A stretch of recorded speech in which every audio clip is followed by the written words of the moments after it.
Pasangan calon wali kota dan wakil wali kota Medan, Riko Triputra Bayu Waas dan Zakiuddin Harahap juga menemui pendukungnya setelah unggul hampir 50% dalam hitungan cepat.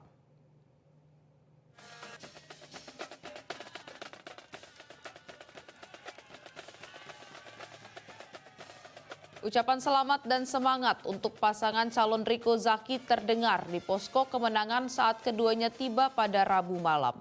Di posko kemenangan, Riko Waas langsung menemui ibunda Ida Paloh Waas yang juga telah menunggu kedatangannya. Ida Paloh Waas membelai wajah anaknya yang terpilih menjadi wali kota Medan melalui hasil hitung cepat.